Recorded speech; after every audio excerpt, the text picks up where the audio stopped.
Welcome back to the Alcohol Free RV. Thanks for tuning back in to continue this saga of our unplanned stay in Elkhart, Indiana. I'm currently sitting right now at the Goodyear Commercial Tire Service Center in Elkhart, Indiana. I called this morning. They opened up at 7:30 and they actually have in stock some of the tires that should do the job for our RV.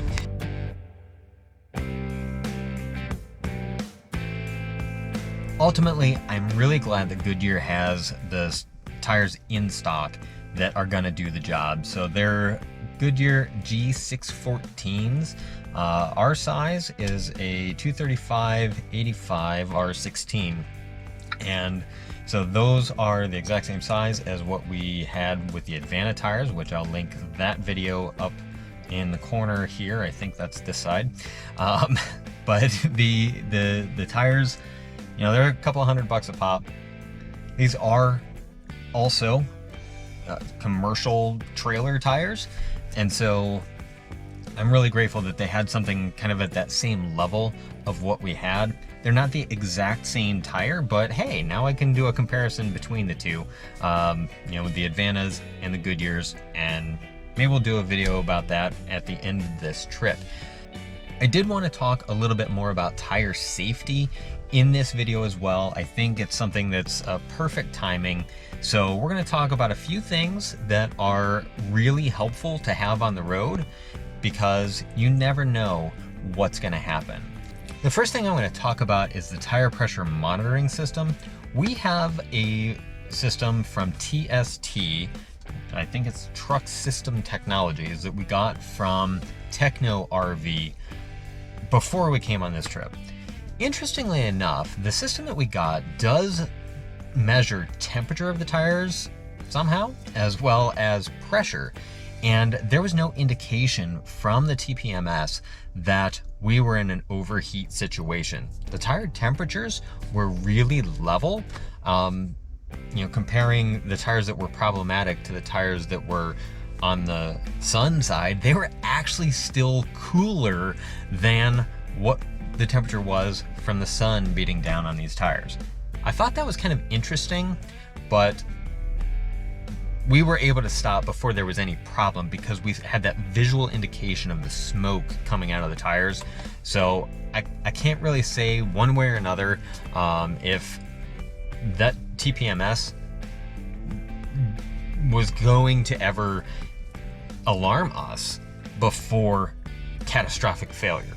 I don't know if they're designed to handle that sort of problem. So I am going to reach out to TST to see what their thoughts are on that particular kind of failure, or that kind of damage, that kind of wear, just to see if it's an expected behavior with the system that we have. So let's talk about the system for a moment. I've heard a lot of really good things about tire pressure monitoring systems and what they can give you kind of advance warning for. So I did a lot of research online, read a bunch of reviews, and I chose to purchase the TST Truck System Technologies wireless TPMS system. I chose the version with 6 sensors, which you might ask me, Todd, why did you get 6 sensors? You only have 4 wheels on the ground. Well, this gives me the ability to monitor not only the trailer spare, but also the truck spare while we're on the road. Just in case something were to happen, we'd have that information. So we're gonna go ahead, we're gonna get this thing configured, set up, and then we'll show you how it works. Another accessory that I chose to get is what's called Spare Air. This is also a TST product, and what this should allow me to do is be able to air up the spare tire while it's still underneath the RV without having to crawl underneath there. So if I don't have to get my knees dirty and all up under there, I think that's better. So we're also going to do the install of that today. I also wanted to note that there are multiple types of sensors that are available from TST. I chose to get the ones that are flow through, which basically means you screw one end onto your tire and then you can still pull off the cap and fill your tire while this is still in place.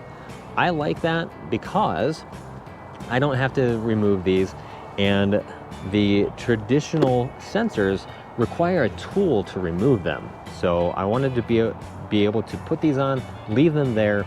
They actually do have a locking mechanism for them. I didn't want to have to take an additional tool out to fill my tires with air. So that's why I chose these ones. They're a little bit heavier than the standard sensors. However, they say that you don't need to get your tires rebalanced. They're light enough. They're well less than an ounce. So I don't see that as being a particular issue.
Okay, I didn't actually capture the install of this, but it was pretty easy to do.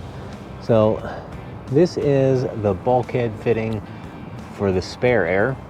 I've just bolted it up to the bottom of the frame, and it's got a lock nut here to hold the bulkhead to this bracket. This bracket is pretty solid, so it's not going to be going anywhere. And then just ran the hose, a couple of zip ties to hold it up, and the hose is 6 feet long, so I can bring the tire all the way down and the hose doesn't need to be disconnected till this tire is on the ground. So from a safety perspective, less time underneath the vehicle is probably better. And this is pretty cool because now I don't have to crawl all the way under there. I can simply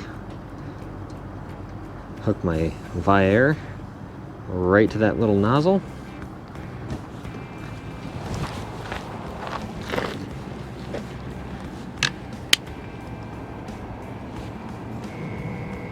I can fill her up from out here, no problem.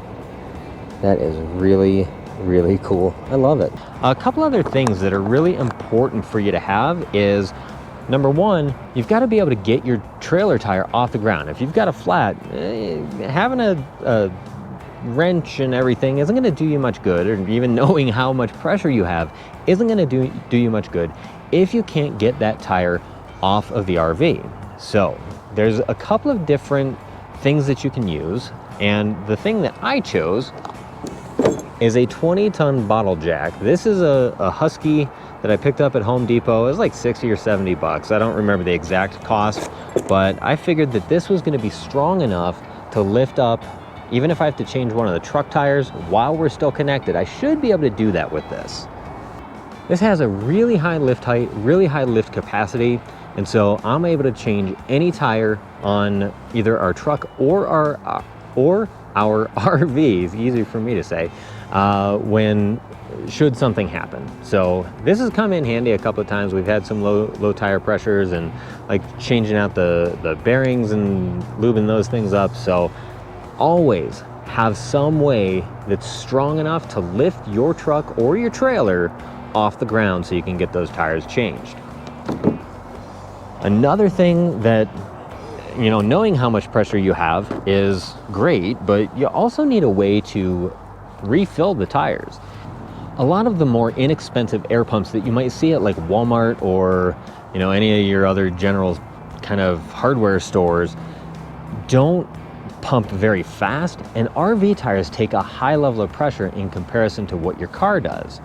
Even the back tires on our truck take like 80 PSI, I think it is. I don't remember the number offhand, but the trailer tires that we have can go up to 110 PSI.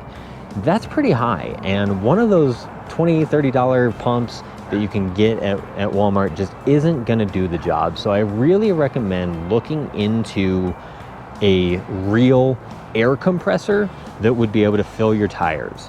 Especially if you've got a motorhome, I think the pressures are even higher because those are like semi-truck type pressures, and you're just never gonna get there.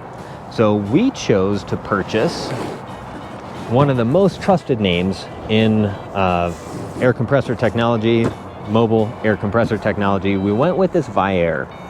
It is a 450p, which is designed for RV use and presumably like truck tires.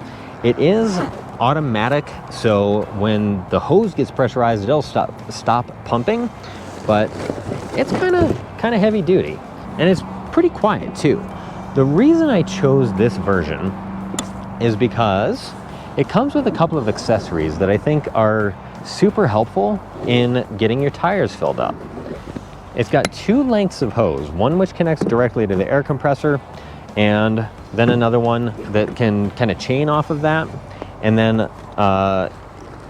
a trigger with a gauge on it. So what I normally do is I use this adapter because it screws onto the valve, and then I'll hook one of the coil hoses to it, and then to this, and then on the other end I'll connect this side, the input to the trigger, to the air compressor. That allows me to stand up and kind of hold this trigger, keep an eye on the valve, and I don't have to crawl under the RV or, you know, get down on my knees. You know, anything that can make me a little more lazy, I like it. So that's how I use it. I really do recommend this one because it has a 100% duty cycle, which means it can run non-stop. That allows you to basically fill up all of your tires in one go without having to stop and wait for the thing to cool down. So that's why I chose this one, and it has worked for us very well. So that's enough talking about that compressor. Another recommendation that I have is to keep a tire plug kit in your RV at all times. You never know when you might actually catch a nail in two tires, and you know, if there's multiple if there's debris on the road, you might actually get two tires punctured and you've only got one spare. So this tire plug kit will at least get you down the road to a service center so that you can get, you know, the tire replaced or appropriately patched if possible. This is really an emergency use situation. I don't recommend using this for all time, but it will get you down the road until you can get a proper repair on your tire. One other item that we don't personally have right now is some sort of warning system. So flares, reflective triangles, anything of that sort. Now, I honestly question if that's a good investment at this point. While we're on the side of the road with the towing company, with big bright flashing lights and cones set up for like a quarter of a mile behind us, while we're on the side of the freeway, traffic was still coming very close to our RV. We were on a shoulder that was only about 10 feet wide from a concrete or paving perspective, and traffic wasn't moving over. They just weren't moving over. And to be honest, it was pretty terrifying being stuck on the side of the road as long as we were. I felt really bad for the gentleman, Daniel, from Tom's 24-hour towing, because traffic simply wasn't moving over to give him the space that he needed to do his job. And me, as just a random individual, I really did not feel safe to be on the street side, driver's side of our RV on the side of the freeway. My experience in this situation tells me that that's not a super great investment. I guess there is a possibility that there were more people that would have moved over than didn't, but it didn't get everybody to move over. And I think that's where my hang up with the situation is. If you feel more comfortable with that sort of device, let us know in the comments down below. Let us know if your experience is different from what ours was. You know, I'd like to get your opinion on whether that's something that we should invest in for the future. Well guys, the video's getting kind of long, so we're gonna cut it off here. We'll get these tires on and head on out to Ohio. I feel confident that everything is gonna hold together really well. We'll talk a little bit next week about how that experience was on the next leg of our trip. So if you want to take a moment, we'd appreciate you going ahead and clicking that subscribe button down below so that you can see the rest of our summer trip and all the exciting things that we're going to do. Thanks for watching this episode. Again, my name's Todd. This is the Alcohol Free RV, where we do mods, repairs, and upgrades along the way. We'll see you next week.